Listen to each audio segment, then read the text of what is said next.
Good evening, everyone. Welcome to the March 3rd work session of the Haverford Township Board of Commissioners. Before we begin, I'd like to make a note that the board has postponed the public hearing on the redistricting ordinance. It has been rescheduled to next Monday, March 10th at 6:15 p.m., allowing ample time for residents, particularly those in Wards 4, Precinct 4, and Ward 3, Precinct 4, to review and consider the proposed changes. We'll begin the meeting with a roll call. I'll ask our Township Manager, Dave Berman, to take the roll. Commissioner Gondek. Present. Commissioner Forresty Grubb. Here. Commissioner Cavender. Here. Commissioner Holmes. I think so. Here. Commissioner Quinn. Here. Commissioner Hart. Here. Commissioner McCullum. Here. Commissioner McCluskey. Here. Commissioner Trombetta. Here. I'd also like to make a note that we had an executive session this evening to discuss legal matters. Now I'll ask everyone to please rise for the Pledge of Allegiance, which will be led by our Police Chief, John Viola. Following the Pledge of Allegiance, I ask you to remain standing for a moment of silence in honor of the victims of the ongoing conflict between Ukraine and Russia. Thank you. Chief.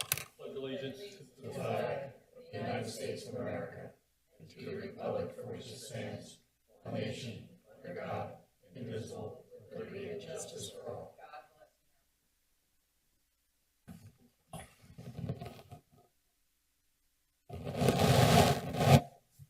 Thank you.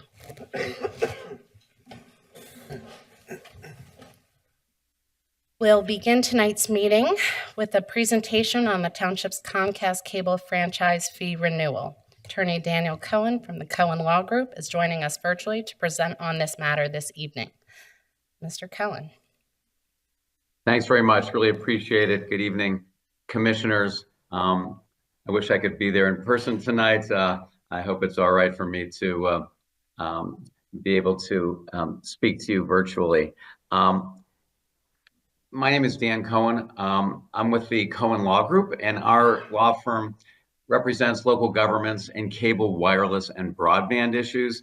That's all that we do as a firm and all that we do for a living. And we've had the privilege to assist Haverford Township in cable franchise renewal with Comcast and with Verizon. These are more challenging times. I've been negotiating cable franchise agreements for about 30 years.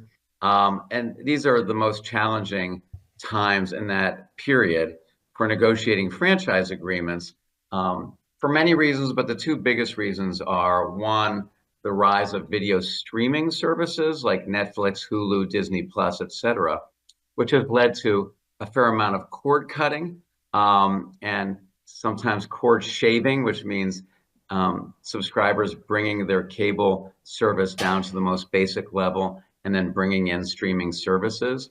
Those streaming services are not subject to franchise agreements or franchise fees. So that has definitely changed the business conditions for cable companies.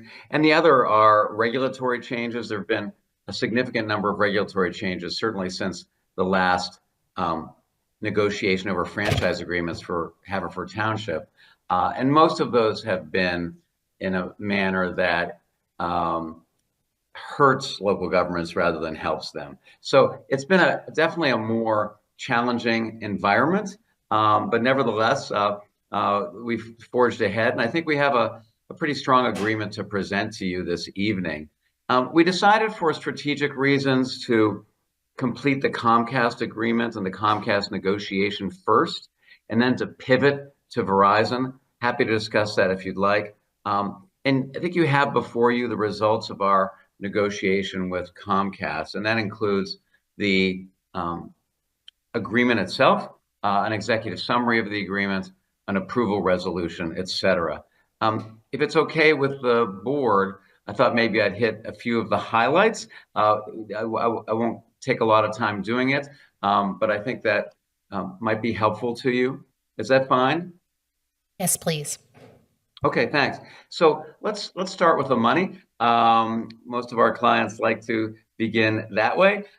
As you probably know, the township is allowed to assess 5% of the cable operator's gross revenues for cable services derived from the township. That is what is in the current franchise agreement with Comcast, 5% of gross revenues, and it's also in the new agreement. The difference is there's a redefinition of gross revenues in a way that captures a lot of the revenue sources that frankly weren't capped, some of which were not captured in 2007, and include revenue sources that came into existence after 2007. So whereas the current franchise agreement with Comcast has 12 revenue sources included in the definition of gross revenues, this new agreement has 25 revenue sources. Franchise fee accountability, we often say that franchise fee revenues can be one of the most unaccounted for revenue sources in a municipal budget. But this agreement has much stronger accountability measures than the current agreement does. For example, it requires line item reports. It has a stronger audit provisions, including a 5-year look back period. It includes penalties and interest for any franchise fee underpayments. That is not the case with the current agreement. And it has what are called bundled services protection. Trying to think of the quickest way to convey this. If you have the triple play package with Comcast, which is cable, internet, and phone, and the revenue coming in for some of those revenue sources associated with that package can be apportioned between cable, internet, and phone. I'll give you an example, late fees, for example, right? Let's say somebody pays their bill late and they have the triple play. We want to make sure that that late fee is apportioned accurately to cable services because cable services are subject to the franchise fees and the others are not. In any event, franchise fee accountability is stronger in this agreement. Right-of-way protections, same thing here. There are much stronger right-of-way protections for the township, including repair and restoration within a specified time frame, requirements for disconnection and relocation of Comcast system if the township has a road expansion project, for example, or other kinds of projects. And the right-of-way protections are enforceable and they're subject to monetary fines. Let me hit PEG channels real quickly. PEG stands for Public Education and Governmental Channels. The township actually has 2 such channels. One is a government channel. The other is an educational channel that the school district manages. There is no public access channel. We can discuss that if you'd like, but that probably is the best course of action in my judgment.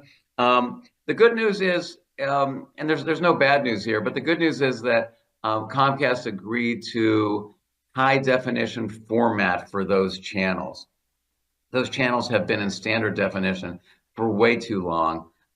We know that high definition has been part of in fact, it has been all of the channel lineup for commercial channels for many years. So now the education governmental channels, those will be in high definition as well. Comcast initially wanted the township to pay for the upgrade to get to high definition, but at the end of the day, I'm happy to say that they backed off that request and Comcast will be paying for it. There is a grant in this agreement for the education and governmental channels, and that is a capital grant. It can only be used for capital expenses. With the help of Paul Heilman and also Rick McClary before him, we put together what's called a PEG needs assessment, which is a narrative about the future of the channel, and then kind of an equipment list as to what is needed for that channel going forward. So in this agreement, there is a grant that's in 2 parts. One is kind of a flat fee, $10,000 in year 1 and $5,000 in year 5, and then 15 cents per subscriber per month over the entire term of the agreement. To give you kind of an estimate as what we think that will generate, if the current subscriber level remained the same, then that would generate about $87,000. we baked in an erosion factor because of the issues that I talked about at the beginning of this presentation. So we think it'll probably generate more like 52,000. So recognizing that's an estimate, we think the total PEG grant for the township for Comcast, remember there'll be one for Verizon as well, will be about $68,000. Just a couple of other things. Thanks for your indulgence. Customer service standards are more comprehensive and more enforceable in this agreement than they are in the prior agreement. Happy to discuss those if you'd like. Free services to township facilities, schools, and libraries. That is in the current agreement. It's also in the new agreement. One of the big regulatory changes from a few years ago. Oh, and by the way, there are, I think, 12 facilities that are listed in Exhibit A to the new agreement.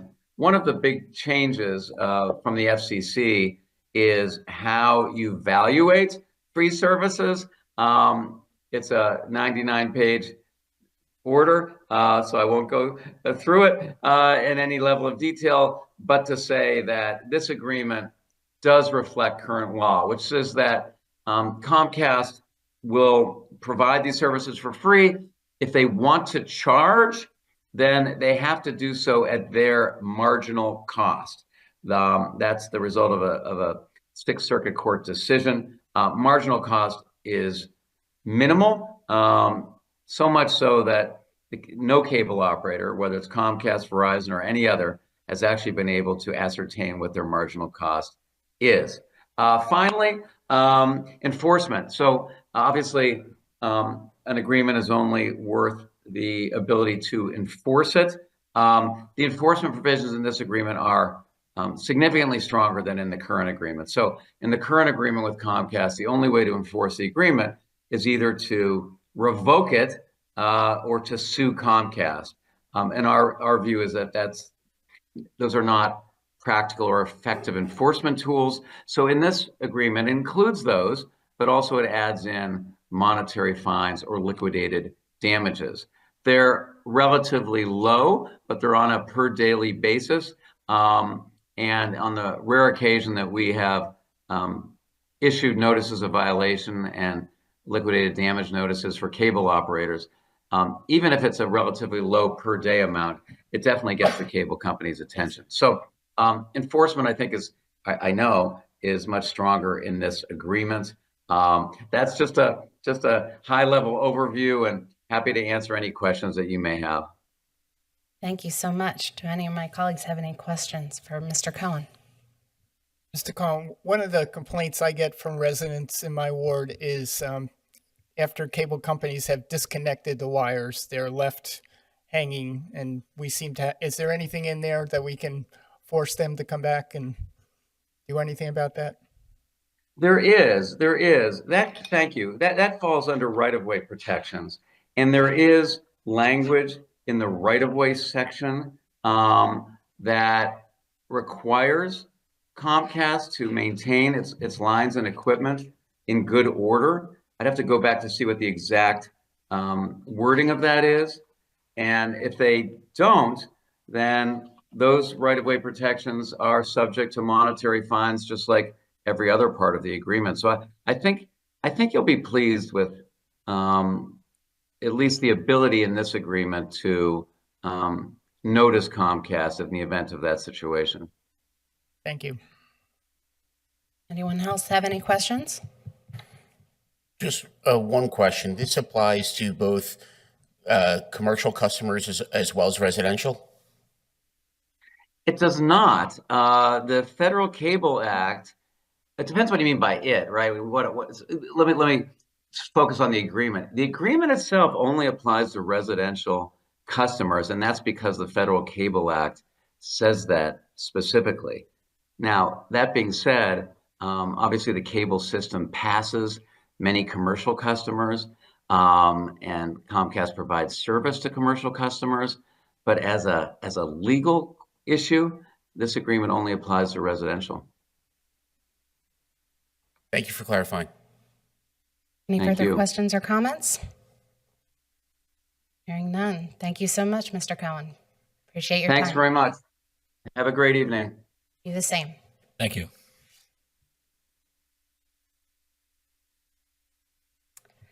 We'll now move on to Commissioner Committee update.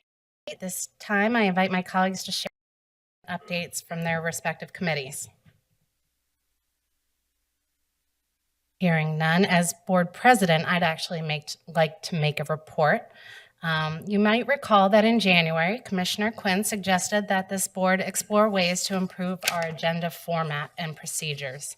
Since then, Commissioner Quinn and I have met with our township manager, assistant township manager, our township solicitor, and executive assistant to examine potential improvements, primarily by reviewing practices in other municipalities. Our focus has been on aligning with established best practices while ensuring compliance with legal requirements and maintaining the transparency that is essential to this board and to our community. Based on our discussions, I'd like to recommend that we move forward with 2 key changes. First, streamlining language and motions. We can simplify our motions by removing unnecessary details, such as folio numbers, CoStar numbers, and parcel ID numbers, and instead using a property address or another clear identifier. This will maintain transparency while making motions more concise and accessible. Second, I propose that we incorporate a consent agenda into our board agenda format and procedures. A consent agenda is a procedural tool that groups routine, non-controversial items together, allowing them to be approved with a single motion. This helps streamline our meetings while still providing opportunities for discussion and public input. Importantly, resolutions and ordinance will not be included in the consent agenda. To ensure a thoughtful and transparent approach, items proposed for the consent agenda will be listed during our work session. Any board member can request an item to be removed for separate consideration at that time. Items included in the consent agenda will still be open for discussion during the work session. Even if an item is not flagged during the work session, a board member can still request its removal at the regular board meeting before the vote. Many municipal boards, including those in Lower Marion, Upper Marion, and Radnor, as well as nonprofit boards, already use consent agendas to improve efficiency without sacrificing transparency. If we find that this process does not meet the needs of our board or our constituents, we have the flexibility to return to the previous format at any time. Just want to assure you that I remain fully committed to ensuring that our board meetings remain transparent, productive, and accessible to the public. By making these changes, we can reduce potential procedural redundancy, create a clearer and more efficient process, and allow more time for substantive discussion on issues that matter most to our community. So barring any major objections from this board or from our community, I plan to incorporate a consent agenda in next month's agenda.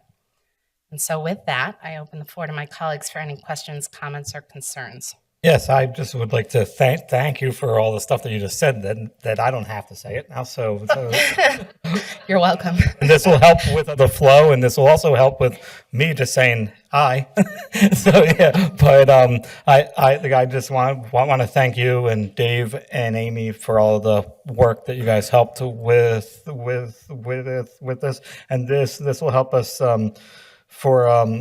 to get with all the other towns that do the same exact way, and it will make things flow faster. Not that they don't now, but I think you know what I mean. Any of my other colleagues have any comments, concerns, questions? Fully support it. Thank you. Very concise. That could go on a consent agenda. Anybody else? I do have a little bit of hesitancy about a consent agenda in one particular place, and that is early in our regular meetings, we have a list of all the ways we're spending taxpayer dollars and what all that money is going to. And I rather believe that our residents appreciate that we enumerate all the ways we are spending that money so that we are absolutely accountable to them and to us as commissioners. So I hesitate to shorten the listing of the amounts we're spending and what they're going to.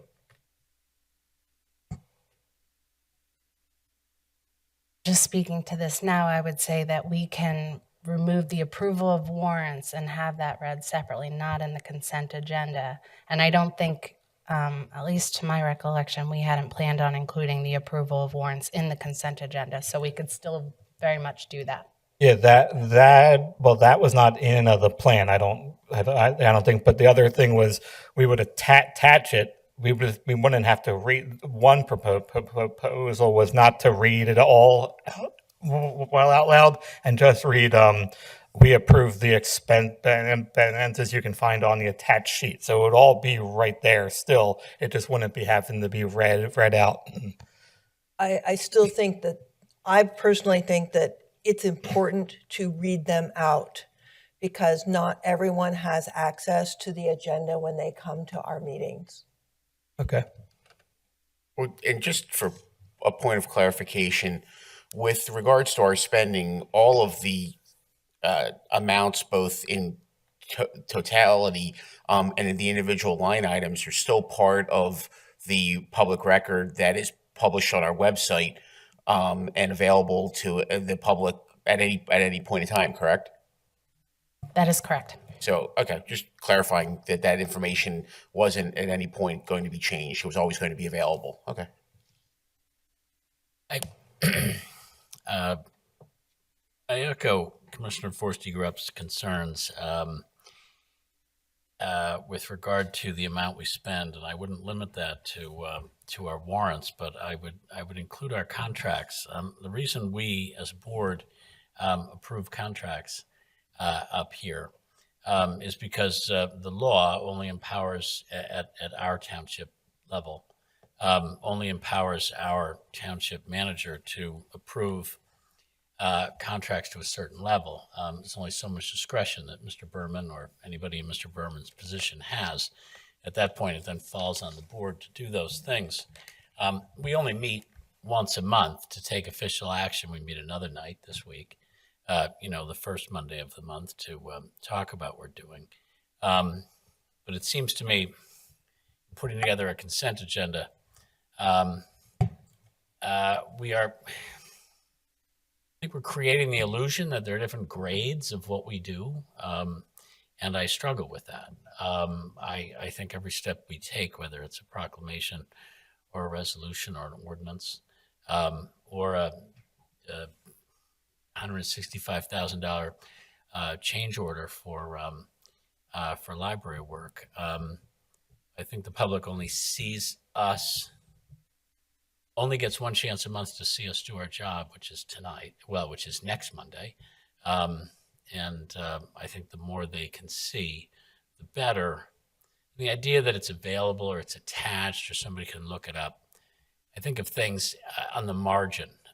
What will happen is on the margin, we won't take things out of the consent agenda. On the margin, people won't look at the particular items. And I think at that point, people will get used to more mass actions on our part than the individual actions we take. So I struggle with this streamlining of our meetings, and we'll obviously go along with and do what the majority of the board thinks is the right thing to do. And obviously, we're not going to do anything that's contrary to the law.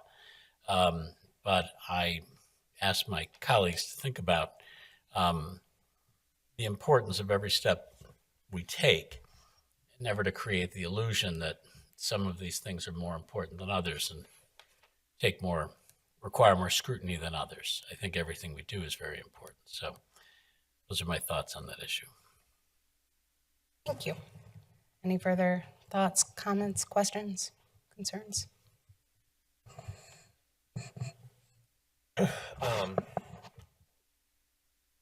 I would just add, I don't know if it was necessarily clear in our discussion tonight that if at any point after the items are listed on to be proposed on the consent agenda at the work session, any commissioner will have the ability to request that that item be removed from the consent agenda and go back to the regular agenda, and would be handled just as it is now.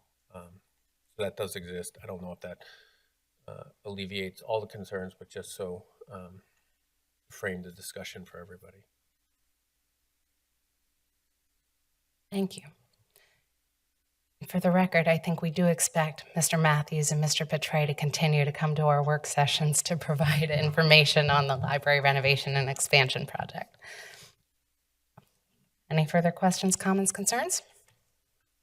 All right, let's move on. Thank you. I now invite our police chief, Chief Viola, to come up and offer a report from the police department.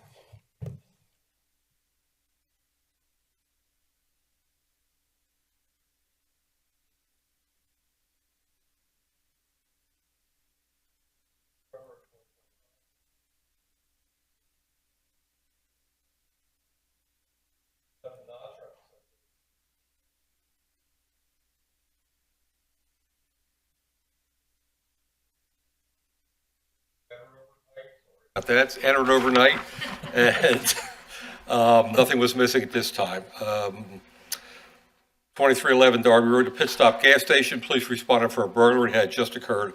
A business alarm was triggered, and the owner was able to remotely review the security cameras. A subject wearing a hooded sweatshirt was observed inside the business. Canine was dispatched to clear the building, and nothing was found. Nothing was taken from the building.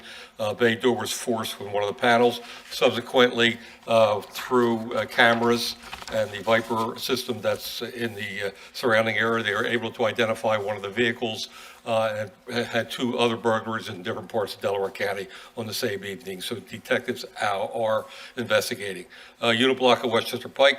Victim reports his 2012 Chevy Malibu was stolen from the lot and was involved in a car crash in Darby, impounded, and the victim did retrieve his vehicle. 100 block of Myrtle Avenue. Owner started his vehicle in the morning of 2019 black Honda. Came out 5 minutes later, the vehicle was gone. No video of that. Vehicle has not been recovered yet. Steering column was broken on a Ford Raptor in the 2800 block of County Line Road. Now, we've had 19 theft attempts from vehicles. 15 of them were all up in the Marybrook paddock area. Detectives did some follow-up up there. We have some videos. We're having difficulty identifying vehicles, but we do have people on camera, and we're working on that. All of the vehicles were unlocked. Nothing was forced open. Also, we had another vehicle entered on the 100 block of Wilson Avenue and 829 Aubrey Avenue. We had K9 usage, assist Marple for a vehicle sweep, and assisted Radner for a narcotic sniff. Now, something good I want to announce, at the urging of Commissioner Holmes last year, we have instituted a cop camp for children, youth. So on June 24th through 27th, 2025, the police department will be hosting its first summer cop camp. For 4 days, 10 and 11-year-old boys and girls will get a behind-the-scenes look at what it takes to be a police officer. Campers will learn about patrol tactics, crime scene investigations, police drones, K9 units, honor guard units, and SWAT teams. Campers will participate in interactive activities to promote exercise, teamwork, responsibility, and confidence. 24 campers have been registered already, and we're looking forward to a great experience. Registration is full, but we do have a waiting list in case we have some cancellations. And the camp is sponsored by Families Behind the Badge Foundation. So, thank you, Commissioner. Thank you so much. Any questions or comments for the chief? I would ask, Chief, would you, just because your mic wasn't on, would you repeat your stats at the very beginning up through the number of parking violations? Because your mic wasn't on. I'm not sure if the public heard you. If you just repeat your early stats. Yes, 9 criminal arrests, 1 juvenile arrest, 176 traffic citations, 11 non-traffic citations, 46 written warnings, and 461 parking tickets were issued. Perfect. Thanks, Chief. You're welcome. Any further questions or comments? Cop camp. Thank you. Yeah. Thank you. Thank you. We now move on to review the March 10th Board of Commissioners meeting agenda. I've spoken with my colleagues, and we'd like to move our discussion about the library renovation and expansion project, the agenda items related to that. So we'll invite Mr. Matthews and Mr. Petray to come up and speak to those items.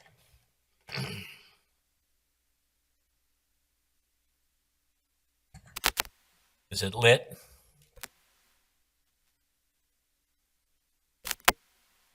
Yes, we have a few changes.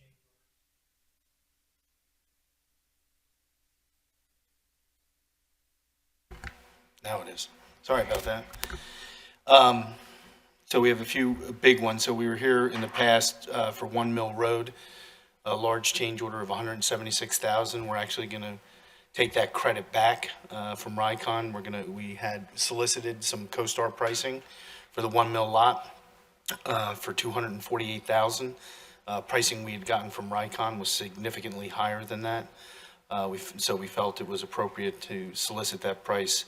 So you'll also see on here for Premier Concrete to do all the 1 Mill work for $248,850. So that's kind of the big site work portion of that. Then there's also the electrical scope of work going along with the 1 Mill Road lot. So we have the electrical vehicle charging stations that we're now going to have installed. So that's $68,000. So that's the infrastructure and the actual charging stations themselves, along with the light poles. And then, so that's kind of it for 1 Mill. So any questions specific to 1 Mill? There's a few other changes, but. I have a question. You said that in your letter in the agenda, there are a number of changes in the final set plans for 1 Mill Road, and I would compare to the sketches as it was priced in the past fall. I was wondering if you could just Sure, elaborate. summarize what some of the changes were. Sure. So, as Pannoni was working through the final stormwater calculations, et cetera, the site grading, so as they continued to work through that, we didn't have all of that information when we priced this back in the fall. So there was a lot of assumptions made, very minimal grading, and actually the site was a little more difficult, so there's more grading involved, so that's a big change right there. It ends up a lot of soil actually has to leave the site, which is very costly. The underground stormwater management system, again, we had a little bit more simple design in the sketch. It actually became more complicated, a lot more piping. The piping's very expensive, so that was a big chunk of it as well. So, I mean, those two items alone, it's why we didn't love pricing off a sketch plan, but Rycon also didn't get us the pricing when we had asked for it. It took far too long. So that's why we wanted to get it approved so we could order the pipe. So it was probably a little too quick in hindsight, but obviously April's upon us here and we need to get the work done. So that's why that was put in there. So, so the updated pricing, when you break it down, it's within reason. It's just site work is very, very expensive. Okay, thank you for that explanation. How many charging stations are 4. and how many total parking places? 22. Okay. That including those 4 or? Including there are 4 of them are carved out as charging stations. So that's it as far as 1 Mill. So then another, more significant change order that we have here, AJM Electric priced with Exact Solar, putting solar panels up on the new addition for $105,949. So as part of the project, we always had carved out space within the building for the solar equipment in the basement, in the boiler room. And then we ran, as part of the project, conduit up to the roof, knowing that the solar would eventually come. So this is actually to get the contractor to do, a design, build, and install, and provide and install the panels. You said 105, I think. $105,949. And that's in line, at the beginning of the project, probably 4 years ago, we had a solar array price and it was in that range. So it's right within what was expected. So we are approaching the end of our contingency, but we're not yet at it. No, there's still approximately $50,000 left of contingency, so it is getting low. But all of these numbers presented and even any other ones that we haven't presented yet that we know may come up are in the project budget. is the use of our contingency following the arc you would typically see for the use of contingency in a project this large, and what has taken this much time? Yeah, I think especially because of it being a renovation. I mean, there was a lot of things that came up just from that. You know, you have a 1926 building. Fixing the roof structure of that, I mean, that was 70-some thousand alone. So, you know, that's what contingency's for, to deal with that. So, you know, We keep this within the contingency, you'll consider that to be a success? oh, yeah, 100%, yes.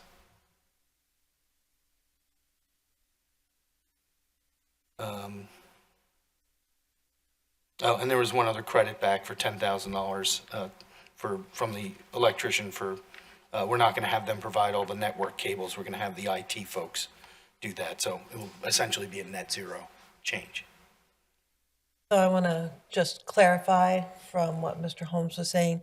As of right now, we've got about $50,000 left in the contingency fund. Correct. And the library is pretty much completely getting really close to being done. Yes. And you don't really anticipate any other surprises, shall we say?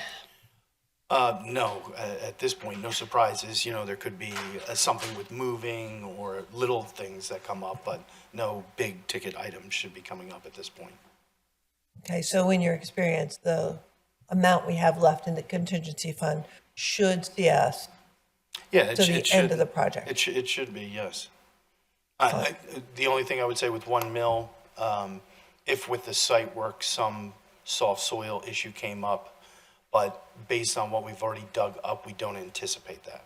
What is this soft? So if you have, you know, if the soil, they start grading and it's soft and we have to dig it out and put structural fill in, that's costly. So that's probably the only risk, I would say, at this point. And right now, you don't foresee that being an issue? Not based on what we dug up and our laydown area being there, so, but until we truly dig it up, that would be the only thing.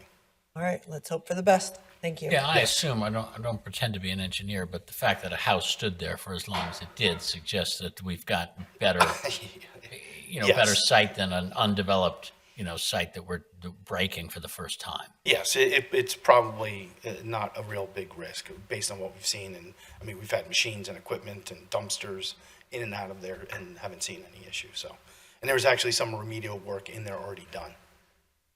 Great. Any further questions or comments? Okay, hearing none.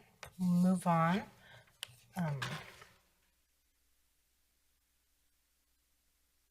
Mr. Matthews, you can also speak to the Scadium change order, is that correct? Yes.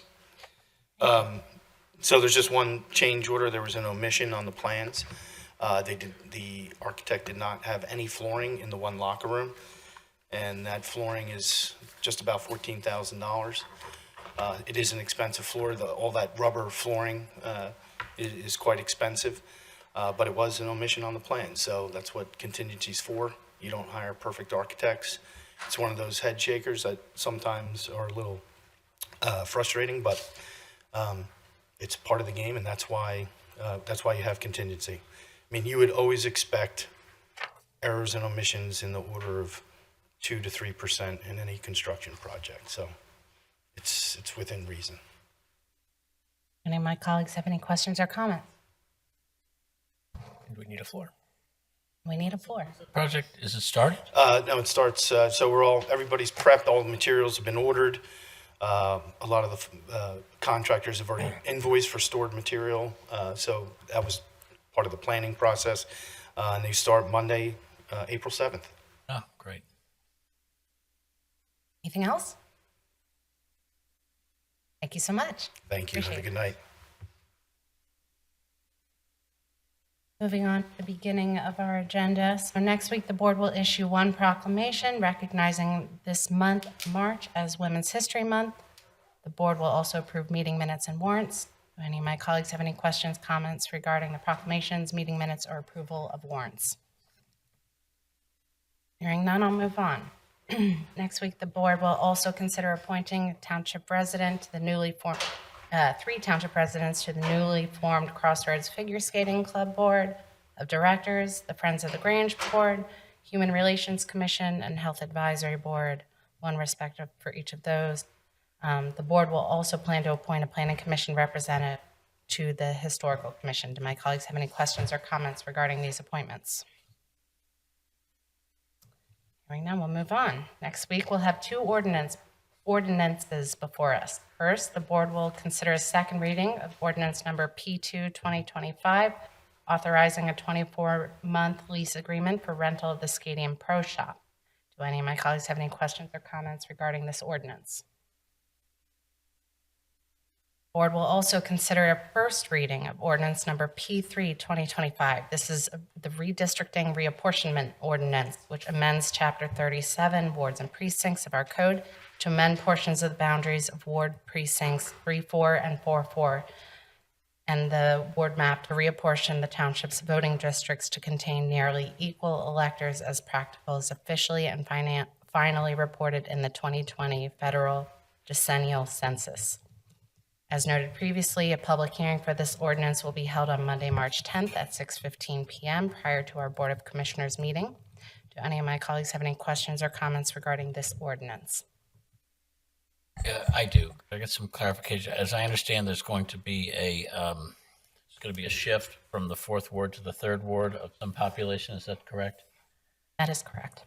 But did you also refer to, are there a redrawing of precinct lines within wards or no?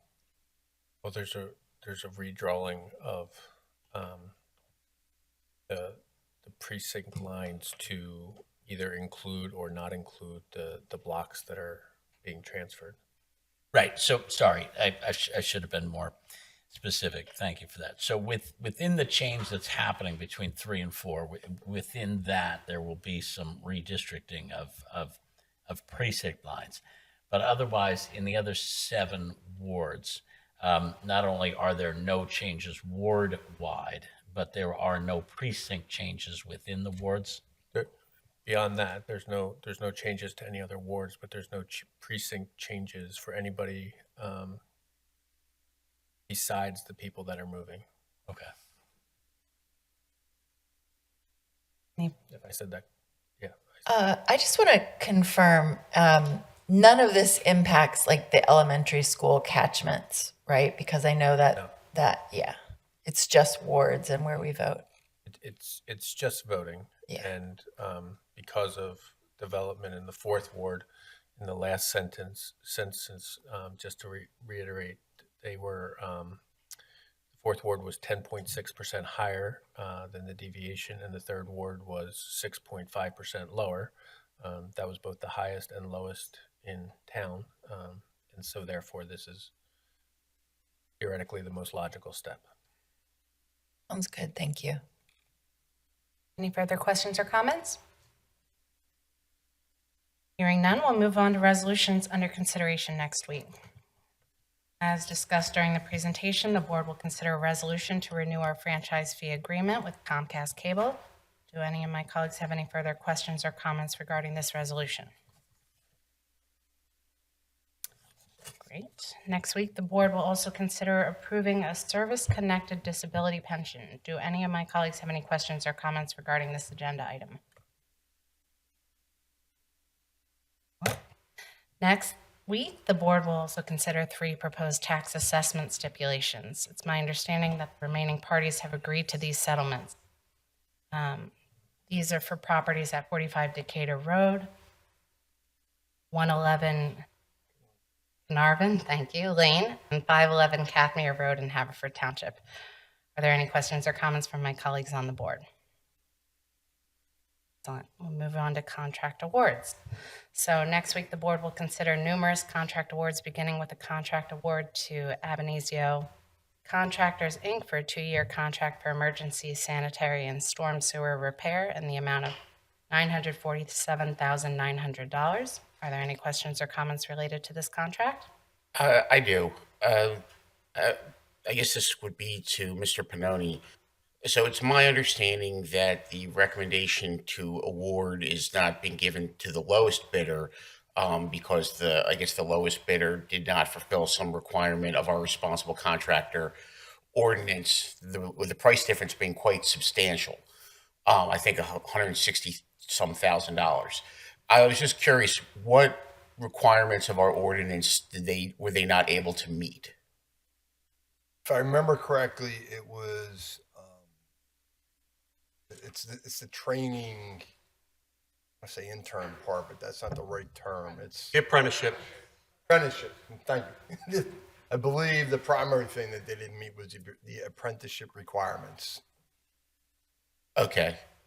And have you ever heard of the company, or have you ever had any experience with that company? They're doing our current emergency contract. Eagle Contracting is who I'm referencing. I'm sorry. Yeah. The low, yes, the apparent low bidder is they are our current emergency contractor. That was awarded to them prior to the RCO being passed. So, okay, so they're our current contract. Have we had any problems with them? Danny could probably speak a little bit better. There's, not to put you on the spot, Dan. No, we haven't really had many problems with them at all. A couple minor things in the beginning, but they have to be readily available for us. That's what the emergency contract's for. And we haven't had any time issues with it at all. Okay. I mean, I don't know. This one just kind of, look, I understand the concept of our responsible contractor statute. But I don't know. This one just seems a little weird to me. I mean, they seem like they're okay. I mean, basically, if I recall, if I'm correct about this, even if we wanted to approve Eagle Contracting, we wouldn't be able to because they violate our statute, correct? I guess that would be a one for Mr. Walco. Correct, you would be violating your own ordinance. Okay. A little point of notice. Remember, this is based on estimate. This is for emergency work, so it's all reactive, always based on estimated quantity. So what we do is we get numbers for work. There are years where we haven't approached the estimated numbers. There's years where we don't do nearly as much emergency work, and then there's some years where we have some relatively large emergency projects. You're going to see on the ARPA presentation, we had about 5 or 6 of them. 1 or 2 of them were relatively large. So it is important to note these are estimated. There's nothing that says $947,000 gets expended. No, and I appreciate that, and I understand that it's a floating number, could go lower, could go higher. I get that. I guess what I'm just looking at it just from kind of the initial point of view is if they hit the estimate, basically we're forced to award a contract to a company to one company that we know it does good work because we've used them, but take it away from another company that we've been using and we know does good work at an additional expense of $164,000. I mean, there's nothing that can be done when we can't violate our own ordinance. I guess I'm just kind of, talking to myself at this point, but it's just, I don't know. I'm sure somebody's listening to you, Brian. This one's a head scratcher for me, but okay. But Thank you. Actually, you raise a good point. Go ahead. Yeah, I'd have to go back to our discussion when we were passing the RCO.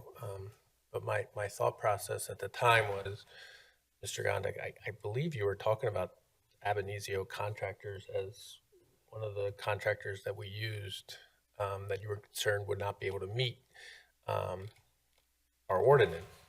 And obviously, if we're awarding this ordinance to them, they took the steps to meet the requirements of the ordinance. And I think it's incumbent upon these companies that if they want to do business with Haverford Township, it's not like this was a secret, to meet those requirements.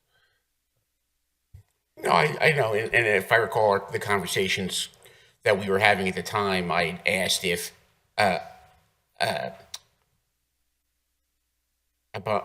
Abruzio or if that firm met the requirements, just out of curiosity, and I was told that they do. Apparently, they do a ton of municipal work. And like I said, I understand the concept of the responsible contractor ordinance. This one, like I said, I mean, we're already using them. Haven't had any complaints. 2 years.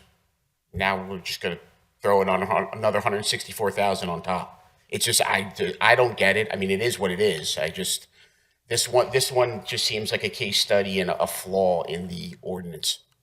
That's just my opinion. Could I get some clarification from Mr. Pannoni? Just you described that we may not spend this. How is the bidding estimated, and who's bound by those numbers? So the contractor. So let me answer the second one first. The contractor is bound to those numbers. So if we have an emergency sewer collapse, which is very typical of what we call emergency work, the road's falling in, we do not have the luxury to put together a public bid and put the job out for bid. We now have bid and awarded unit prices for that work. So a contractor has to show up. He has to show up at a certain amount of time. It's written in the contract, 24-hour or 48-hour responses, and he's bound to those numbers. Anytime we collectively see a failed piece of infrastructure, and typically it's pipe, storm or sanitary, we will make an assessment, typically collectively, whether or not it constitutes an emergency. Like, we can't leave the intersection of Westchester Pike and Route 1 open because we have a collapsed pipe while we wait to repair it for 120 days. That's an emergency because of public, just like you saw the other day at on Route 30, right? Yeah, so I get that. My question is, what does $924,000 get us from Ab Initio for the next 2 years? So we said it's so a we two-year use contract. estimated quantities based on our experience to try to get good representative numbers. In other words, we know we need a certain amount of quantities in that bid so that we don't get an unbalanced, so we protect against an unbalanced bid. So we don't see a disproportionate number to install 8-inch pipe, 8 to 12 feet deep, or 24-inch pipe, or manholes. So, Larry, what we do, Commissioner Holmes, what we do is we provide estimated quantities based on our experience to try to get representative numbers. And it's 100% based on need. If there's no emergency over the next 12 months, there's no money spent. If there's emergencies over the next 12 months, we bring the contractor out, we do the work, and we pay them based on these bid numbers. So that's the basis of award. So the bid, it depends. They're bidding on whatever the project is. They're saying, well, if we have to do this, this is our cost for each of these different things. And Exactly. the one company that we didn't give the contract to bid lower on those. Right. Okay. Collectively. But theoretically, we may not need to do all this. Right. It depends on the emergency. Okay, thank you. Typically, we don't need it all, but as soon as I say that, right?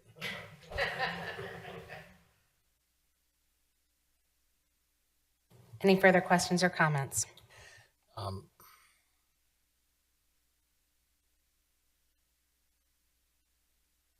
No, thanks for answering my question. Anyone else? Thank you. Next week, the board will also consider a contract award for the Oakford Road culvert. Are there any questions or comments related to this contract? Hearing none, next week, the board will also consider awarding a contract for necessary roof replacement at the historic Grange Estate. Are there any questions or comments related to this contract? What? These awards are, these bids are opening this week, is that right? Or do we have those? Actually, they've been opened. Sorry? They've been opened. We actually have opened them and tabulated them. I think we might have stuff passed in the mail between our stuff coming out and the agenda being prepared. We have the bid. We have them. Well, what are they? Opened and tabulated. I will tell you that the Grange Estate necessary roof replacement, it has a recommendation of $115,050 even, and that would be to the historic paper mill house in Detweiler Roofing, Detweiler. And how about the Oakford Road culvert? The Oakford Road culvert, let me open that briefly.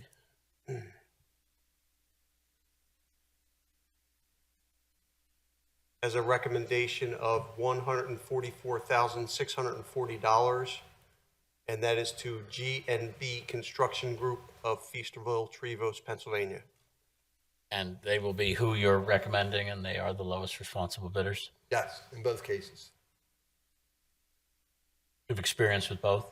Yes. And check some references. Excellent. I have another question. I do have a question. Because the Grange, I'm sure, is listed as a historical resource, is the roof replacement something that needs to be considered since it's on a historical building? The roof replacement went through a bevy of external reviews, outside agencies for just that reason. Was it submitted to the historical commission? Pardon me? Was it submitted for review to the historical commission? Not by us. You mean our historical commission? Mm-hmm. It's the outside one. Like, believe it's the county, and the county, I believe, takes it to the feds too. Okay, thank you. Any further questions or comments? Thank you. Next week, the board will consider approval of a purchase in the amount of $18,576.25 for police duty weapon holster systems as described in our agenda packet. Do any of my colleagues have any questions or comments regarding this purchase? Very well, we'll now move on to a presentation sharing more information about how the township utilized the American Rescue Plan Act funding, or ARPA funding. Assistant Township Manager and Finance Director Amy Cuthbertson will be leading the presentation. Ms. Cuthbertson, the floor is yours. Thank you. This month, we will mark the 5th anniversary of the COVID-19 pandemic becoming more than something we heard on the news and something that instead affected our daily lives for quite a long time. While Dave will touch on some of the human elements our community endured during his remarks, tonight we're primarily here to once again remember the generational financial byproduct that came from the pandemic, which was the American Rescue Plan Act of 2021. One facet of the American Rescue Plan Act was the state and local fiscal recovery funds that went by the acronym SLRF, which is fun to say if you just try it, it is. During this program, states, local governments, county governments of all shapes and sizes all over the United States were awarded various degrees of financial funding through the federal government to assist in their recovery from the COVID-19 pandemic. The very brief summary of what SLRF was to support the response to and recovery from the COVID-19 public health emergency. For Haverford's position in this, we received $19.8 million allocation. That was based on our size, our population, and like I said, every community throughout the United States received something. Sometimes it was through their county. A lot of our smaller neighbors, they were pass-throughs with the county being the recipient. We were a direct recipient, again, due to our size and scope. There were 5 specific purposes, and some of this will sound familiar to everybody because we have been talking about this and trying to keep it out on the forefront since it happened. But there were 5 acceptable purposes with emphasis on disproportionately affected populations. So women, children, veterans, minorities of any sort were considered disproportionately affected populations. Public health, negative economic impacts, premium pay, infrastructure, which specifically was wastewater, stormwater, and cable, that kind of infrastructure, and revenue replacement. If you remember back in July of 2021, we solicited public input from our residents as to what to do with this money. And in the spirit of transparency, we pretty much did every spending of money was approved through a resolution. And yes, that did lengthen a lot of meetings for the last 2 years, but we thought it was the right thing to do to just have it out on the forefront as to where the money was going. And if you'll remember, there were 2 basic rules. Number 1 was to obligate all funds by 12/31 of 24. Obligate meant to have it under a contract, a purchase order, something specific, not just a budget or a memo or anything. It had to be specifically under obligation, and it all has to be spent by December 31st of 2026. Since we got the money, the first part coming in, I believe it was the summer of 2021, we have been doing ongoing quarterly reporting to the U.S. Treasury. It's a report that's about 80 pages long, and it describes every project that we do, how much money we spent in that quarter, how much we've cumulatively spent, and how it affected our response to COVID-19. All these monies also go through specific and separate single audit procedures by our independent auditors, which they are actually visiting this week for their annual visit. And a single audit is like I said, it's a special, more in-depth audit of certain funding sources, and ARPA has been one of those funding sources looked at more in-depth the past 3 years. So I'm going to take you just through a brief spending summary, and then this is more of a group presentation. You'll see lots of different voices come up and explain how these monies affected their particular areas. So the spending summary, investments by category, those 5 categories that I just talked about. The first column is actual dollars spent. So you can see we actually spent $11.5 million by 12/31 of 24. And we have another 8.3 roughly obligated to spend by the end of 26. And that brings us to our total allocation, which was 19.4. Under administrative, you can see the only thing we used under the administrative category was our check stock. So I think that was wise of us, so the money could be spent in other areas throughout the township that could need it, as evidenced by those other categories. In a more picture format, under public health, we used 24% for public health. We used 20% for negative economic impacts. We used 2% for premium pay, 17% under the infrastructure category, and 42% under revenue replacement.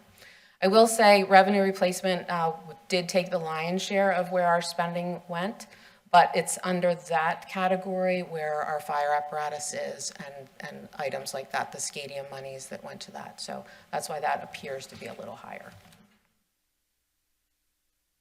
The first category we are going to look at is public health. That was $4.7 million and 24% of our spending.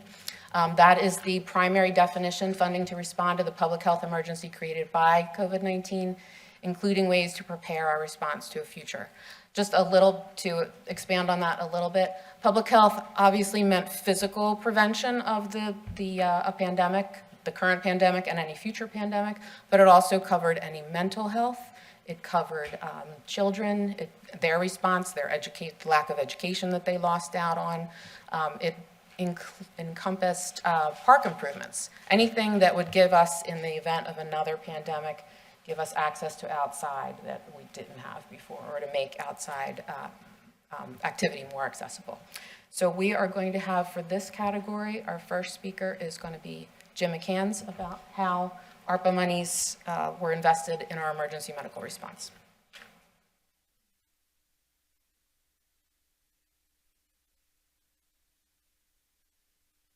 Good evening, Commissioners. All right, our first step was to do community CPR classes. As you may remember, that we had a rather robust attempt at getting a number of classes to the public. We know that through research that this is the best way for us to address preventable death. Through CPR and stop the bleed classes, depending on which age category we're talking about. And we accomplished that. We have 112 civilians that were certified in CPR through those classes.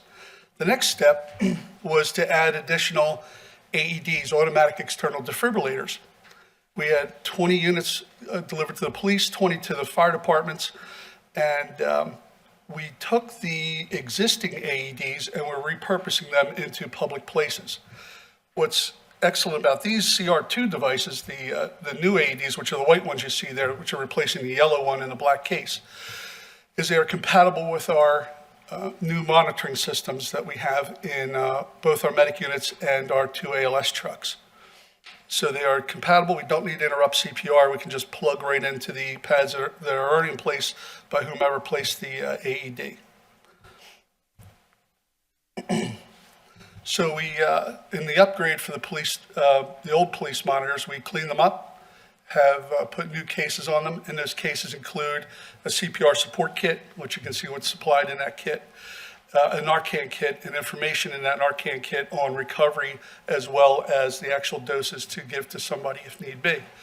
And we have distributed them to certain places so far that have asked us for them, and we've, including the Legion Hall over on Ralston and the one on Manila Road, among numerous other places. Then when we talk about actual EMS devices to the EMS providers, the power lift system and the upgrade of the patient litters, gurney or cot, depending on what part of the U.S. or what era you were from. But the new litters that we have are electric powered. They can lift up to 700 pounds, and not just pick up 700 pounds, it can comfortably transport somebody who's of a larger body habitus. It also has an extra wheel locking and pivot blocking system that prevents the litter from rolling away. Not that I've ever experienced it, but I have walked outside and felt rather lonely looking for the litter to see it on the neighbor's lawn across the street, but allegedly it's happened. So we do have that system, and what's really excellent about the system, Stryker has addressed the topic of tipping over. It's very difficult to have that much weight up high where we're pushing somebody and keep it stable on unstable surfaces.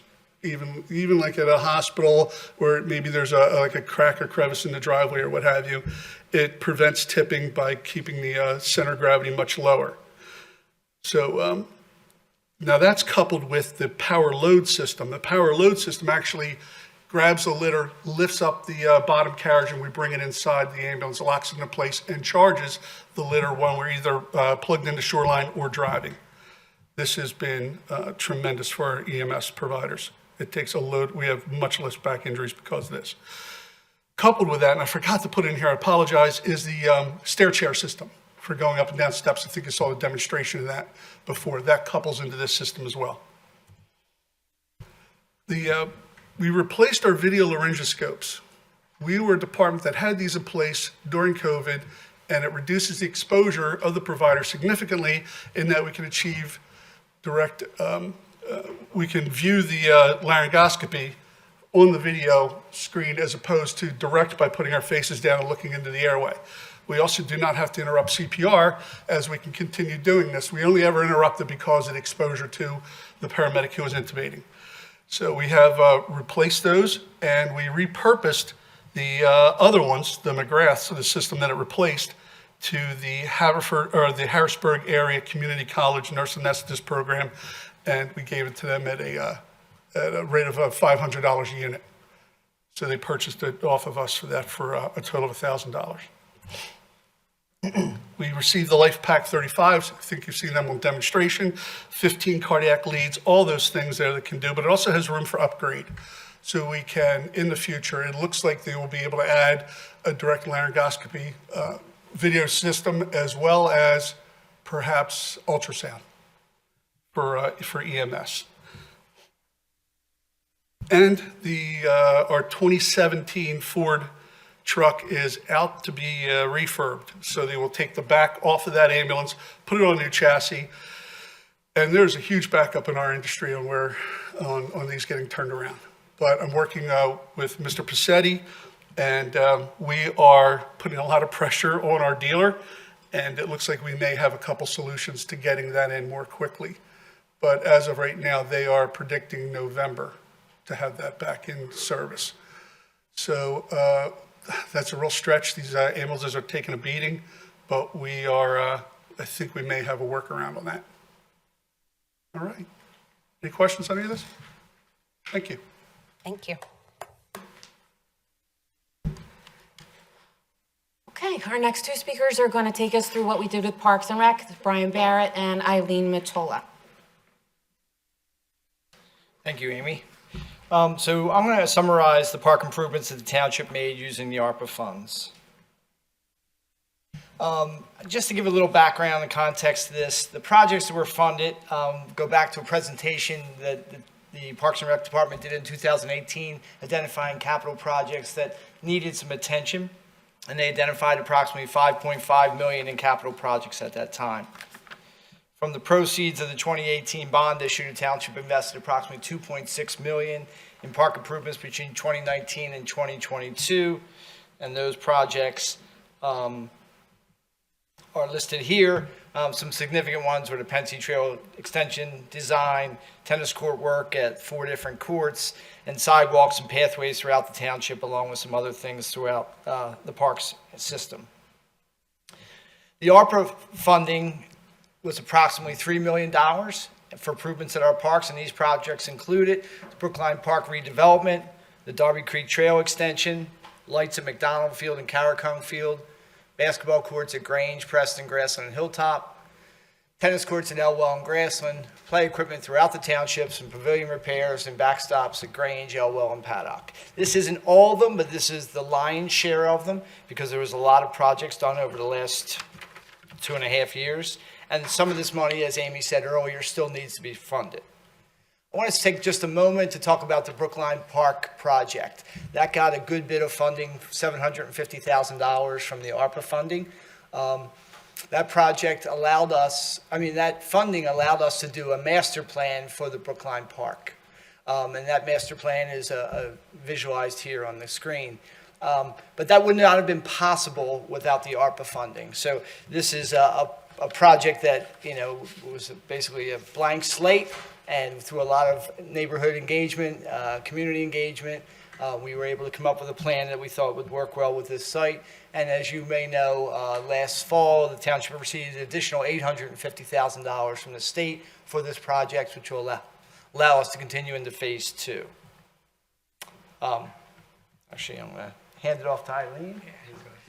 I have the more fun part. These are the before and after. So this is Grassland Park. So that's before. Oh, darned. Okay, I got it. Okay, and this is after. So Commissioner McCluskey had a number of nearby residents to Grassland Park ask him when some of the very old equipment would be replaced. So we met with a group of neighbors and a 10-year-old boy who had very good opinions. And together we chose this piece. So this is kind of a cool piece with the sunshades, and that looks great. Lawrence Road Park. So for anyone who doesn't know, Lawrence Road Park is the alley behind Linwood, across the street from Linwood, the houses. There's an alley and there's a little park, and you can see that piece is decrepit and no longer met standards. So we replaced that. Grange Park. So Commissioner Hart had been contacted by Penfield Civic to replace the large composite at Grange. This piece was actually, this picture is from 2019, so the middle pods were no longer there because they had been broken and we couldn't replace them.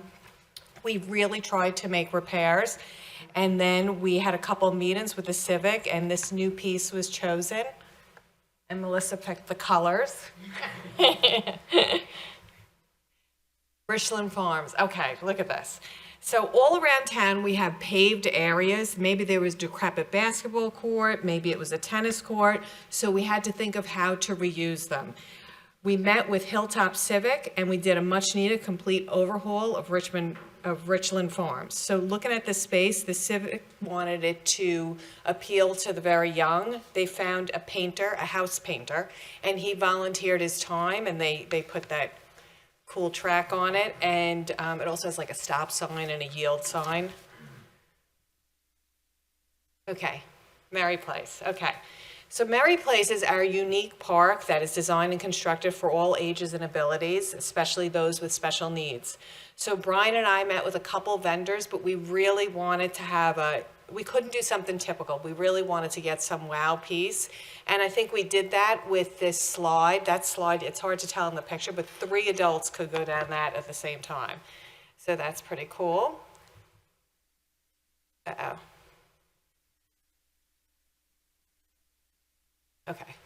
Okay, here's Preston Basketball Court. In 2023, we met with Commissioner Cavender, Brynford Civic, and neighbors of Preston to look at the entire park.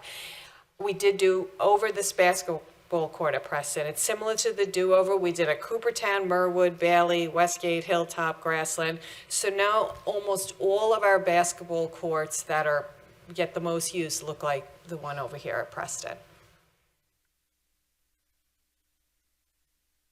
just going to do a quick wrap up here. So this is something we said back in 2018 when we did our capital presentation, that investing in our parks is good for the township. It improves local economy, increases property values, connects us to nature, strengthens community, enhances our health. And again, that health feature was one of the reasons that ARPA money was allocated for public health, community recreation. In 2022, the township received a grant from Delaware County to do a Parks, Recreation, Open Space Plan. What we got from that plan is a lot of civic engagement, a lot of surveys completed, a lot of participants showing up at community meetings, and we were in the middle of this capital plan program, and we were able to say what we had planned on doing, and the feedback from the community was overwhelmingly positive about investing in our parks, investing in our trails, investing in our recreation. So I just want to say that I think the community very much supports what we have done in Parks and Recreation and township-wide and a lot of these other projects. So I'll just leave you with that last thought.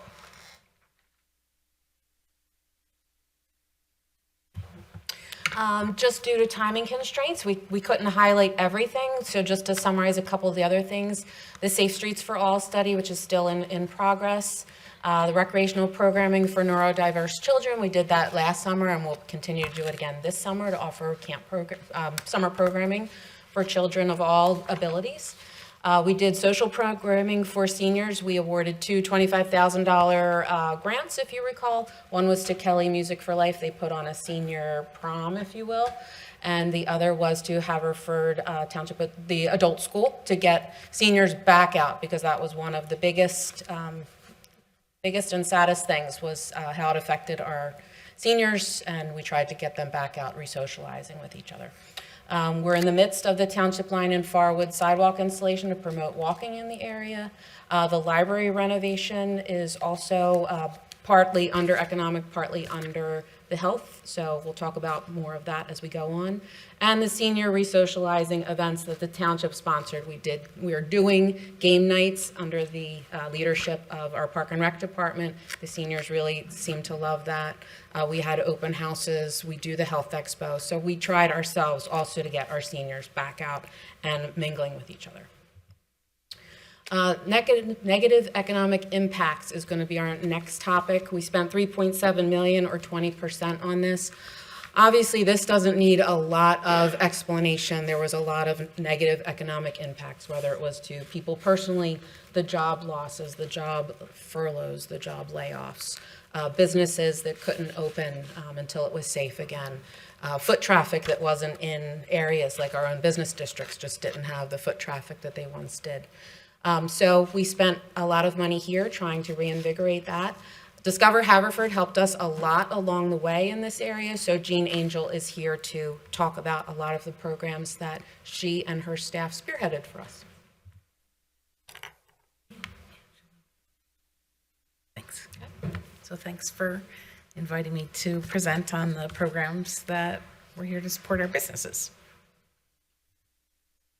So the first grant that the township, this isn't the first grant, but one of the grants that the township provided were the grants to women and minority-owned businesses.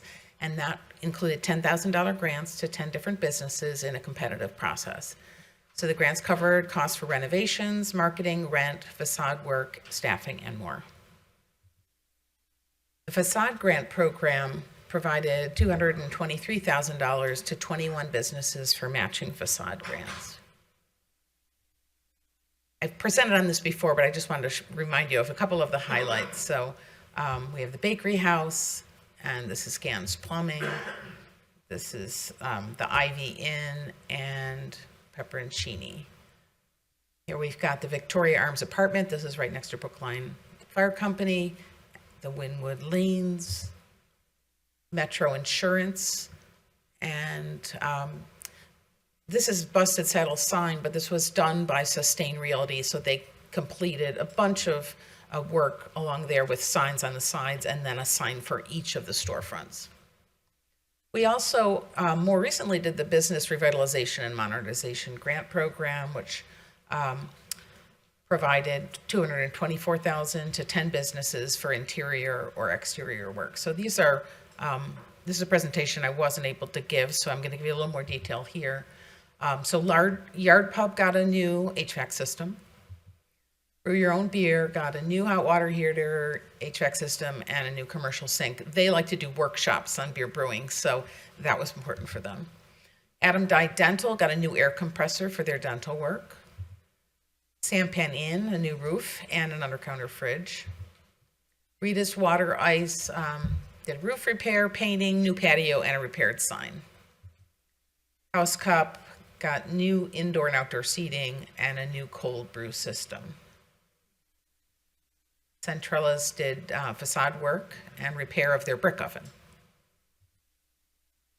In the Fringe, the new signage and a new door, I think a couple new doors, and the creation of a sewing classroom. Wavelengths Hair Salon, so they did some exterior work. There was a new awning, trim around the windows, and then all of that furniture, the white salon chairs and those other chairs, and all of that is all brand new and looks beautiful. Havertown Health and Fitness, this is one of my favorites because I've been watching that sign peel and fall off for years. So I think this new sign and the painting, the whole facade looks great. And then they also copying, you know, in a sense, what Ivy had done. They said, well, maybe we would like to do a mural. And so I think they did a great job of highlighting the history of the Brookline Theater. Other business support included 2 jobs fairs and the Keep It Local gift card program. We did a buy one, get one promotion for the holidays. Parking study, monies were obligated to manage a comprehensive study of the parking situation in our business districts. This study will review the existing parking additions, benchmarking against best practices, recommending innovative strategies, and outlining a detailed implementation plan. In terms of streetscaping, the second block in Oakmont South was completed, or nearly completed. So this is what it looked like originally, and then what it looks like now. This is what it will look like when the new streetlights are in. It looks really such an amazing transformation. We also were able to hire an outside contractor to do the planting and watering of the 80 planters in our business districts. And they really look beautiful. 40 new bike racks were purchased. Only a handful have been installed yet, but that's going to be amazing. New trash cans and benches were put in Brookline, Minoa, Lanark, and Oakmont, and then flags celebrating small businesses along Eagle Road between Darby and Lawrence. 35 plus trees were planted along Westchester Pike between Darby Road and Eagle Road. That's really a heat island there. So once those trees are bigger, that'll be great. And then you also supported Discover Haverford. Obviously, we serve businesses, so helping us to grow was very important. So you funded a third part-time, so we're all part-time, but you funded a third part-time staff member for 3 years. That was Sarah Cazella. And increasing staff capacity has helped us to become more sustainable. So if you can see, in 2020, we had 167 sponsors, bringing in $25,000. By 24, it was 221 sponsors, bringing in $43,000. And we also added fundraising events. Between our several fundraising events, we made $60,000 in profit over the past 3 years. So we couldn't have done that without Sarah. And so that was a terrific benefit.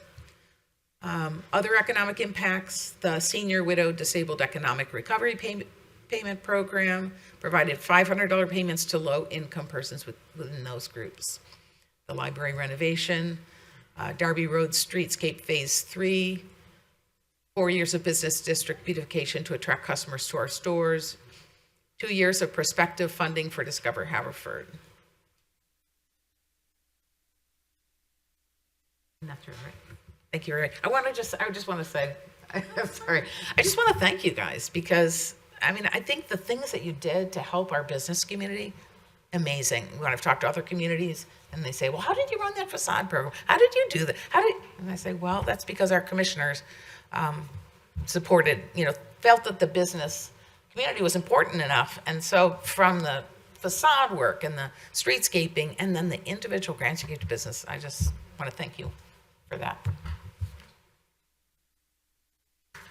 There was one program that I apologize, it was the first slide and I swam by it, but it was one of the best programs we did, and that was the Back to Business grant program. That was the first program we did.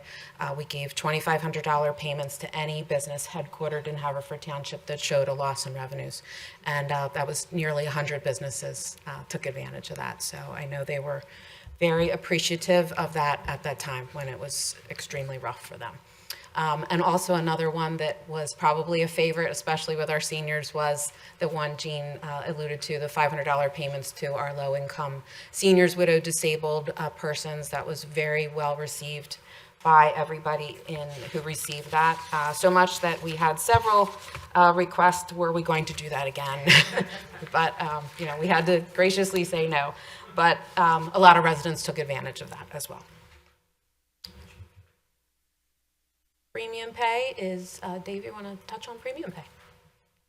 That's right, I forgot. The premium pay was money that was provided to the folks who were working through the pandemic, particularly the public works employees who were out there collecting trash.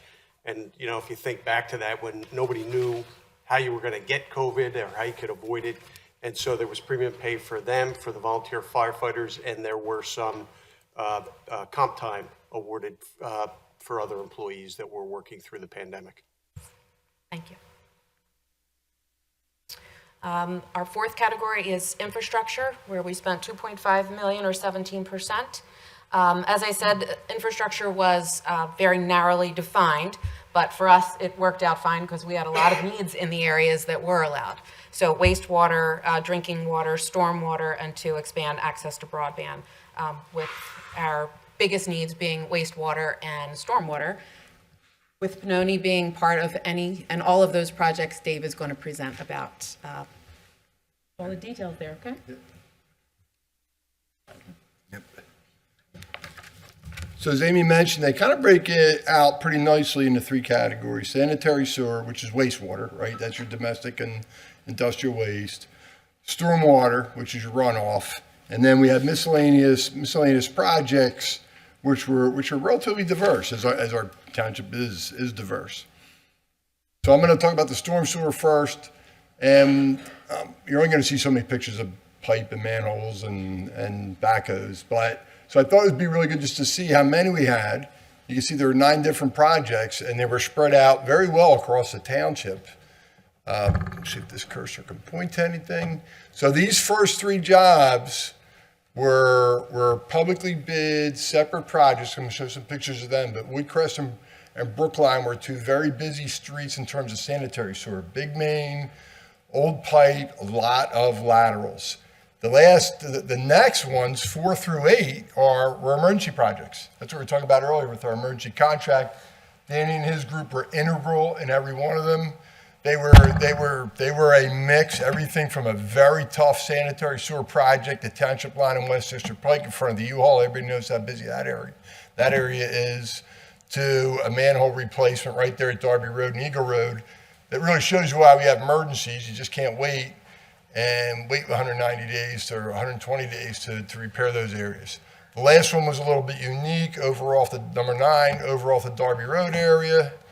This pointer doesn't want to cooperate. We had a tough area where our sanitary sewer was backing up an inordinate amount, and we televised and cleaned over 5,000 feet of pipe and pulled about 8 to 10 cubic yards of grit and grime out of that system. So just to give you a feel from a pictorial standpoint, Woodcrest, I mentioned it before, you could see every one of those soft lines perpendicular to the road is a property. Every one of those is a sewer lateral. You can see how busy the site is, and we replaced almost 600 feet of pipe, two manhole runs and 3 manholes. Same thing on Brookline Boulevard. While one's residential, one's commercial, same thing. We went in, we replaced 2 runs. We went from Darby Road out to the parking lot. Again, every one of these properties has multiple laterals, and it's a very tight, tough sewer. It's a minimum grade sewer. We had a lot of grease problems here with the old sewer system. Here's just a picture. Again, I can show you 100 of these. They'll all start to look the same eventually, but on the left, this is Brookline Boulevard. Notable here, as you can see, the work is being done at night. You can see the lights, backhoe, sanitary sewer main, loader. This is heavy construction work, and these are, I mentioned we have a lot of laterals. Here's 2 laterals. Look how busy that is. That's a gas main. You see how tight, look at how tight they are together. Danny will tell you, we fight with these type of utility conflicts all the time. Storm sewer, same thing. We had the first 3 jobs. Again, I showed them on a map because I think it's nice to just get a feel for where everything is. And you'll notice, obviously, most of the infrastructure projects were in the more densely older built-up parts of the township. First 3 projects were bid, planned, storm sewer projects. Lawrence Road, again, was down here, was an emergency repair. We had to make an emergency repair to storm sewer. Couple pictures. This is Euclid Avenue. This is right down the street. You can see this is a large storm sewer. The storm sewer was installed roughly around probably the 50s or 60s. It was starting to collapse. You can see the big piece of equipment needed to put it in. That went from Manila Road all the way up to this intersection. Here's one. Frederick Road and Ellis Road, there's a large storm sewer. It's a 30-inch concrete storm sewer that runs all through the back of these houses, all in this neighborhood. It's a little bit of a commentary. It's one of the reasons why today you're not allowed to close streams in and close waterways in, because eventually they back up. So this pipe backed up during one of those heavy, intense rains. We ended up replacing this section of storm sewer, a big pipe through these backyards and side yards. And you can see how large that pipe is, and you can see the inlets and storm sewers that we put in. So again, big piece of equipment.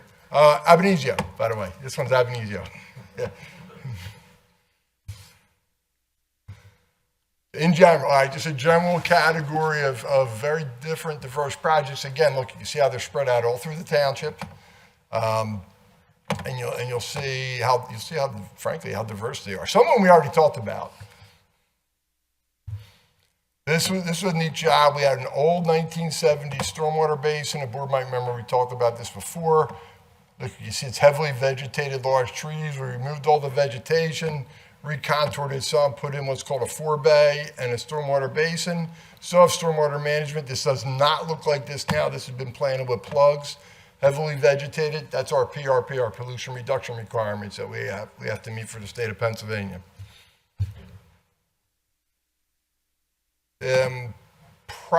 So over at the end of our public works yard, and we're not unique, most inner ring suburbs have an old municipal dump.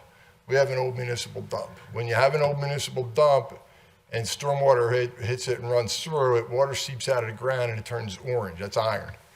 The iron oxidizes, it turns orange. We collect that, treat it so it doesn't get into Darby Creek. 30 years ago, we put that system in. It worked great up until about 2 years ago. It hit the end of its useful life and replaced the system. You can see it. This is the Darby Creek Trail. It's right along the Darby Creek Trail up by the bus depot. Streetscape we already talked about. That's the in-progress one. You saw a picture before, showed with the plantings and everything. Lighting, plantings, the brick edging. Again, our pollution reduction plan requirement. This hasn't gone out to bid, but just for design only, we've talked a lot in our MS4 reporting.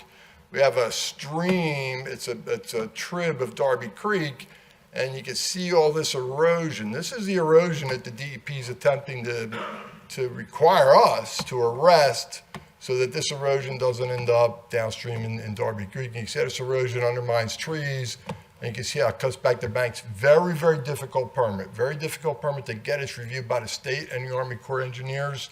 Used ARPA funds to get the permit. When and if it gets funded, we'll move the project forward. That just gives you an idea of how large this project is. That's 5,000 feet of a tributary, and you do it on both sides. That's up, of course, at the park off of Parkview Drive. We already talked about the parking lot at Mill Creek, at 1 Mill Road. That's the site plan. You can see the 22 spots. This is the last. I think this is the last one on the list. Yes, this one's pretty. Maybe at least an engineer really interesting. An interceptor sewer is a large sewer that collects the sewage from the 8-inch collector pipes. This pipe, this right here, in this left picture, that's a sanitary sewer. That's a 30-inch interceptor that back in the 70s, there's the Clean Water Act put a lot of sanitary sewer infrastructure in. So in 1972, that pipe was 1 foot below the ground, 1 foot below the stream bed, and not anywhere near, not exposed. And you can see this concrete. That concrete was over that pipe back in the 70s. That's how much all this eroded. Now streams move, right? We all know that. So we went in there and took all this vegetation out. We armored the bank so it stops eroding. And right there is where that pipe was. You can see the concrete casement over the top of it. So that's a heck of an improvement. And that pipe, again, being 30 inches in diameter, that takes over half the domestic waste from us and a good bit of Radnor's domestic waste. So we cannot have a compromised piece of pipe there. That's a big improvement. That's everything I have. Thanks. Our last category is revenue replacement, where we spent $8.3 million, or 42%. This was one category where the feds really widened the definition at first. When first ARPA came out, it was limited to how much of a loss the government had. So at that time, if we had only lost $3 million, that's all we would have been able to spend under this category. But as I said, the feds, I think, in trying to promote growth and give money to local governments for whatever they needed it for, they did expand the definition. So every local government was allowed to use up to $10 million for this category to determine what they needed in their community. So as the definition says, funds to alleviate financial burdens on local governments to provide general governmental services. And our first speaker is going to be Chief Ireland.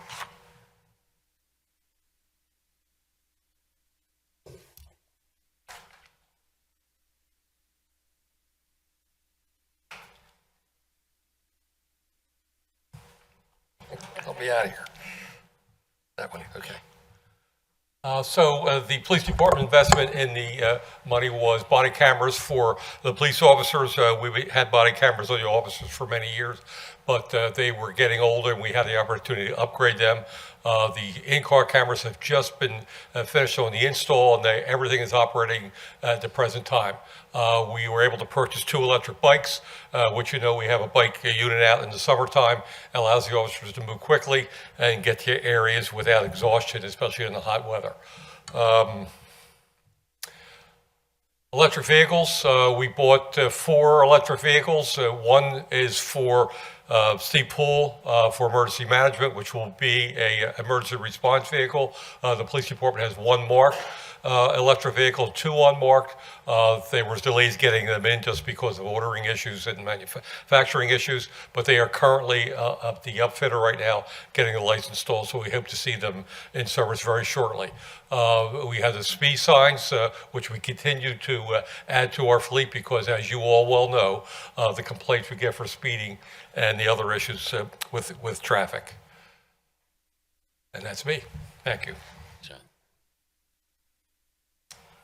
For our almost last presentation, our investment in public works, Dan Mariani, who is our department head in that department, obviously, is going to bring up one of his superintendents who was very integral in purchasing all the heavy equipment that we did under this category. I'm good with just the... He's going to be doing that. Gary, here's the arrow I'm talking about. Okay. Good evening, everybody.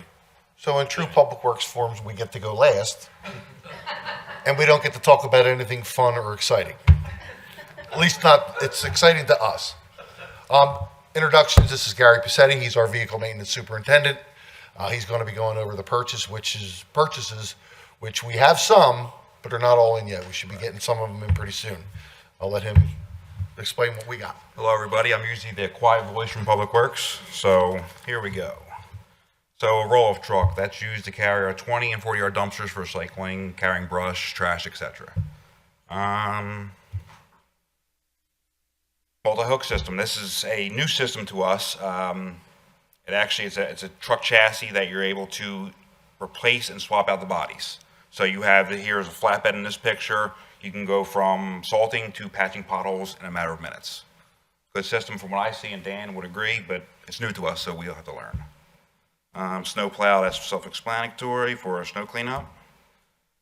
Extreme vac. So we were a little hesitant with this piece of equipment at first, but it turned out to be a very great piece. So it's a one-man operation. Clean up your state roads, your leaves, your storm inlets. Dave, that was brought to us, and it's been great. Dan, you agree? Okay. Hot box asphalt recycler. So this is also new to us, but from what I'm being told, we can take chunks of asphalt, road millings, place them in the hopper. It rejuvenates it and makes it recyclable to do potholes. And street sweeper, we're just replacing an old piece of equipment that is dated and not cost effective anymore. And that is it for me. Thank you, everybody. Thank you.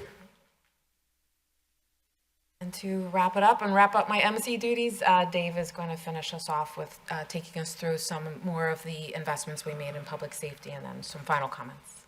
Okay, if I just speak from here and you do the page now. Yep. So we, as the board knows, we purchased a lot of fire apparatus. We've ordered 2 Pierce Enforcer 107-foot aerial trucks. And so they're Quints, and they'll replace Lanark's Tower 34, which is a 2001 piece of apparatus, and Brookline's Ladder 35, which is a 2005 piece.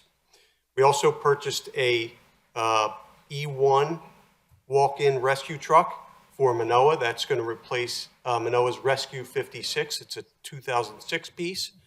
And we are also replacing Rescue 58, which is Bonair's 2002 KME. We're going to replace that with a new Pierce Enforcer pumper truck. We also ordered, and we've received approximately 65 to 70 air packs for the Bureau of Fire. And moving on, Amy, I've already talked about all this. I'm sorry. We, a couple of years ago, the board authorized us to purchase this new citizen reporter, which allows folks to use their cell phones or computer devices to go ahead and, I won't say complaints, but let us know what their concerns are, whether it's potholes or streetlights or long grass on your neighbor's property. Folks can go in there and it's been working well. We get reports almost daily, and we could track the days that it takes us to address the report and make sure that they're resolved. We also, in the same system, have, it's called Tracer. It's a state-of-the-art permitting system that we've implemented most of it so far, and it has been very helpful in tracking the status of permits through the approval process. We don't get a lot of complaints at the township, but I have seen a couple of complaints online where people say it takes a long time to get their permit. And this will allow us to track the day the permit comes in, how long it takes to be approved. So that's going to be helpful in finding areas where we can improve. So the library parking lot, we're doing some audible pedestrian signals here at Manoa and Darby. We have, we did some safety and solar tinting here at the administration building, and the stadium locker room renovation, of course. And one project, I don't know if I saw it, the resurfacing of the public works yard. It's a big project that we've awarded, and that'll take place for the most part this summer.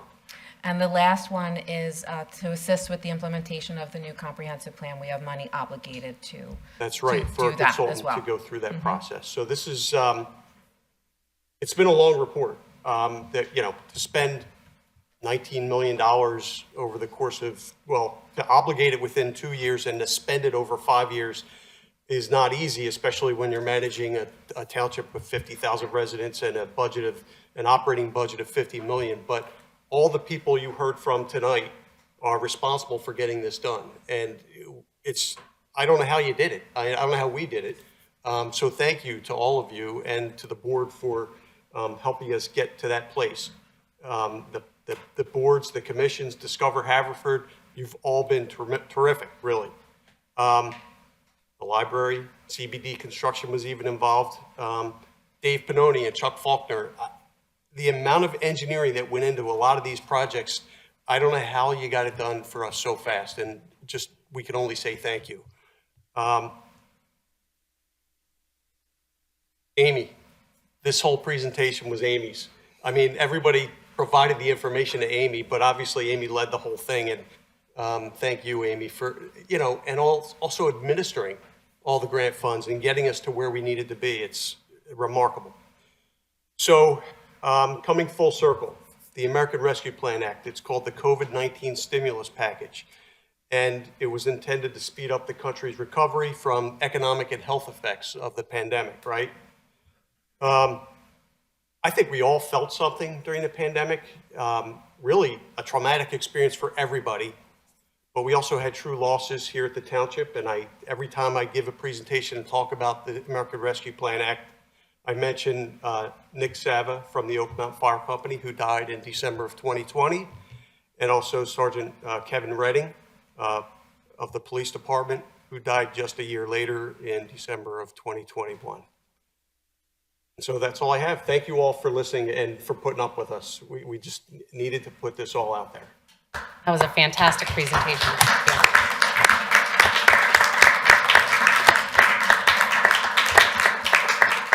Of course, I'd be remiss if I didn't say thank you to our township manager for your leadership. Yeah. So we've now exhausted our review of the agenda items, but I did want to open up the floor to my colleagues if there's any further business to bring before the board this evening. Madam President? Yes, Commissioner Forsyth. Bring an item to be included on our agenda next week, but I also want to reiterate a thanks to everyone with their hard work and dedication to fixing things and improving things for the residents of our township with all of these many projects. And I also would say that all the boards and commissions that are part of Haverford Township often contributed a lot of information and input into what was purchased. And here I'm thinking about all the park equipment. But thank you. And I know it's important that we get this grand overview because we've been spending this money little by little over the last few years. And it's really impressive to see what we've been able to accomplish with those ARPA funds. Really impressive. So it's transformative for us. I would like to introduce an agenda item for next week. And I'm passing out copies of a draft of a resolution supporting the people of Ukraine and their democratically elected government and condemning Russia's war against them. On March 14th, 2022, the Haverford Township Board of Commissioners issued Resolution 2258-2022. Haverford Township stands alongside Ukraine.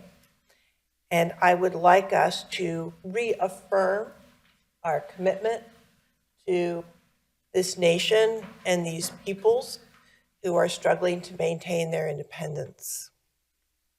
Over the weekend, I was doing constituent outreach, and I was kind of surprised how many people that I met at the door brought this up and expressed their support for Ukraine. And so I thought that it would be incumbent upon us as a board to reiterate our commitment to the idea of democracy in the world and our support of our democratic norms and institutions. So I ask that the board consider this additional item to be included on next week's agenda. And I certainly invite the commentary of my colleagues and any members of the community. My email is on the township website. I am very welcoming of anyone's input. So thank you for letting me put that in there. Thank you. Are there questions or comments? I'll just say that I appreciate your adding this to the agenda, Commissioner Forster-Grupp. I think it's a good idea. I think we reiterate what we said 3 years ago unanimously, and we're not in the habit of going back over and revisiting things in the past. But I think recent events have brought this all back to our back to our attention, and I also think the very tragic third anniversary of this invasion has just passed and warrants our re-examination of it. Thank you. I'd just like to echo my support. Commissioner Forster-Grupp, thank you for putting this together. I think anytime we can reaffirm our support of a democracy in our country, it's important, especially one that's being threatened by an autocratic regime. I also think it's important because we have brothers and sisters from Ukraine living in Haverford Township. I have two neighbors and their two sons, Omilan and Svetlana Markiu, who have been keeping me regularly updated on their family in Kyiv and the struggles they've had over the last 3 years and the devastation they've faced. So I thank you for putting this together. It is a sad 3-year anniversary, and I think it's important that we reaffirm that unanimous commitment that we did 3 years ago. Thanks. Any further questions or comments? Is there any further business to bring before this board tonight? Hearing none, I'll entertain a motion to adjourn. So moved. We're adjourned. Thank you.